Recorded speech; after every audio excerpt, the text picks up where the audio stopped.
I've learned that nothing in life is worthwhile unless you take risks. Nelson Mandela once said, "There is no passion to be found in playing small, in settling for a life that's less than the one you're capable of living." That resonates deeply because the pursuit of greatness requires stepping out of comfort zones and embracing uncertainty. From school to applying for college, picking a major, and figuring out what to do with your life, I'm sure you've been told to have something to fall back on. It's advice meant to ensure your safety, but I never understood the concept. Why plan for failure? If I'm going to fall, I don't want to fall backward. I want to fall forward. At least that way, I can see what's ahead. Without consistency, you'll never finish anything worthwhile. So, chase what you're passionate about, take risks, and don't fear failure. There's an old IQ test with 9 dots, where the challenge is to connect them using 5 lines without lifting your pencil. The only solution is to think outside the box. That principle applies to life. Don't shy away from thinking differently or dreaming big. But dreaming alone isn't enough. Dreams without goals are merely fantasies. Goals require discipline and consistent effort. Take Reggie Jackson, for instance. He struck out 2,600 times in his career, the most in baseball history. Yet, no one remembers his failures, they remember his home runs. The same goes for Thomas Edison. Did you know he failed 1,000 times before perfecting the light bulb? Each failed experiment brought him closer to success. His persistence reminds us that failure isn't the enemy, it's a step forward. That's why you have to take risks. You've heard it before, but let's explore why it's crucial. You will fail at some point in life. You'll lose, embarrass yourself, and stumble.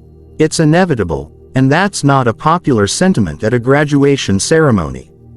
But here's the truth. Failure is the cornerstone of growth. In the acting world, failure is almost a daily occurrence.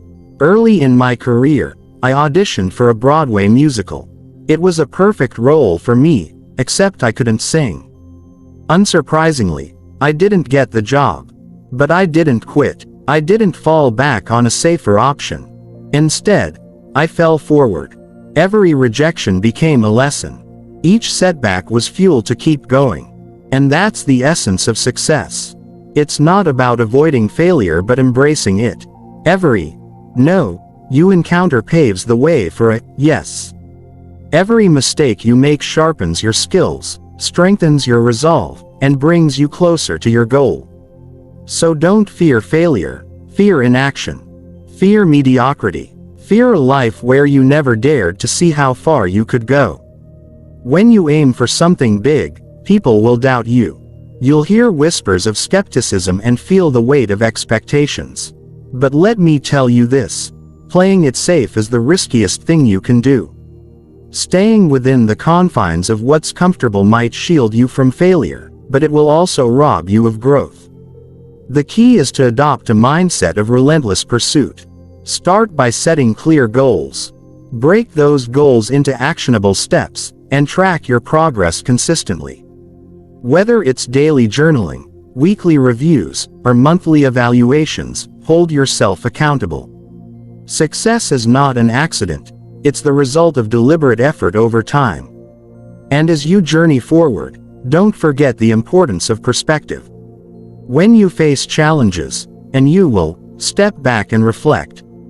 Is this failure a roadblock or a stepping stone? More often than not, it's the latter. Failure is life's way of testing how badly you want something. It's the fire that refines your character. Look at the stories of some of the most successful people in history. Michael Jordan was cut from his high school basketball team. Oprah Winfrey was told she was unfit for television. Steve Jobs was fired from the company he founded. These moments of failure didn't define them. Their responses did. They used failure as motivation to rise higher, to prove the doubters wrong, and to fulfill their potential. So, as you stand at the cusp of your future, remember this. The world needs your passion, your creativity, and your willingness to dream big. But it also needs your courage to fail. It's okay to stumble because every stumble teaches you something invaluable. It's okay to fall because when you do, you're one step closer to success. The path ahead won't be easy. You'll face moments when giving up seems like the only option. In those moments, remember why you started. Revisit your goals, reignite your passion, and keep moving forward. Success is not about perfection, it's about perseverance. It's about showing up every day, giving your best, and refusing to let setbacks define you. And while you pursue your dreams, don't forget to enjoy the journey.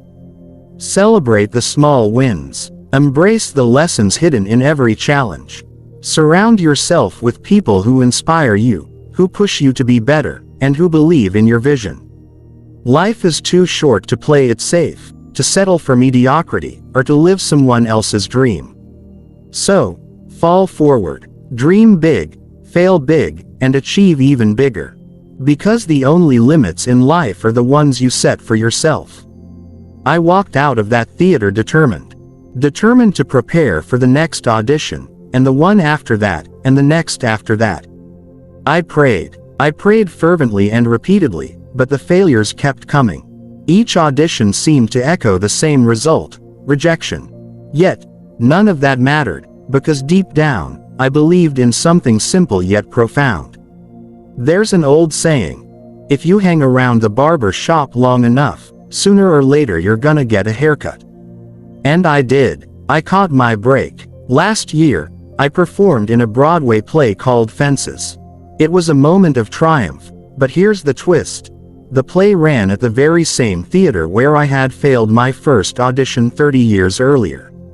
Imagine that, returning to the scene of my most humiliating setback as a seasoned performer, ready to claim victory. The point is, everyone has the potential to succeed. You, sitting here today, have the talent, the training, and the knowledge to achieve greatness. But here's the real question: do you have the guts to fail? If you don't fail, you're not even trying. I'll say it again. If you don't fail, you're not even trying. To get something you've never had, you have to do something you've never done. Now, imagine yourself on your deathbed, surrounded by the ghosts of your unfulfilled potential, the ideas you never acted on, the talents you didn't use. They stand around your bed, disappointed and angry, saying, "We came to you because only you could bring us to life. But now, we have to die with you."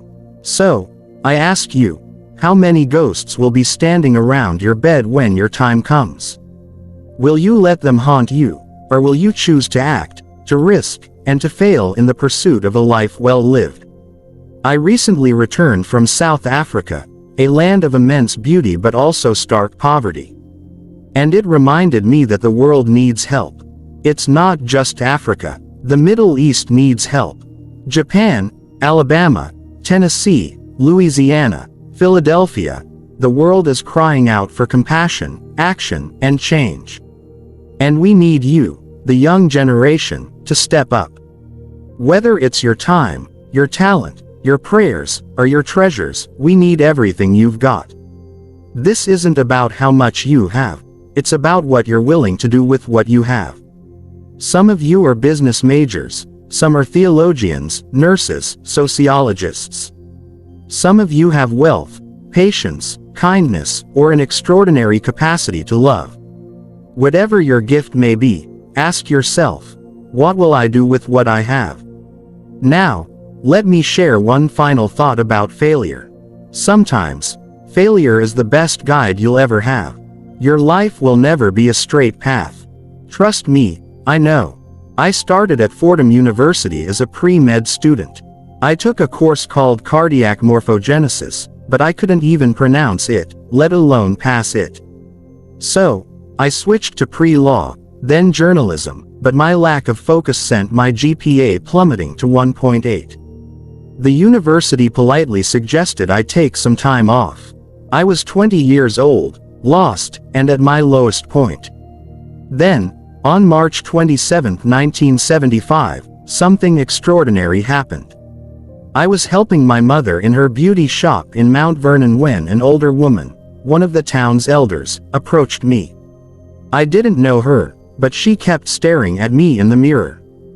Finally, she took the dryer off her head, looked me straight in the eye, and said, "Young boy, I have a prophecy, a spiritual prophecy. You are going to travel the world and speak to millions of people." At the time, her words felt surreal, almost ridiculous. But in the years that followed, her prophecy came true. Through my films, I've spoken to millions of people. Millions who have seen me, but whom I could not see. Millions who know my characters but not the real me. And now, standing before you, I see the next generation. I see you, and I am encouraged. Taking risks isn't just about chasing careers or dreams. It's about opening yourself up to people, ideas, and experiences. The chances you take, the relationships you build, the faith you nurture, that's what will define your life. Never let fear discourage you. Never hold back. And when you stumble, and you will, fall forward. Use every failure as a stepping stone to your success. So, go ahead, take risks, dream big, fail even bigger. And remember, the world doesn't need perfection, it needs your passion, your courage, and your willingness to give it all you've got. The path ahead won't be easy, but it will be worth it. Keep going, keep growing, and when you fall, fall forward.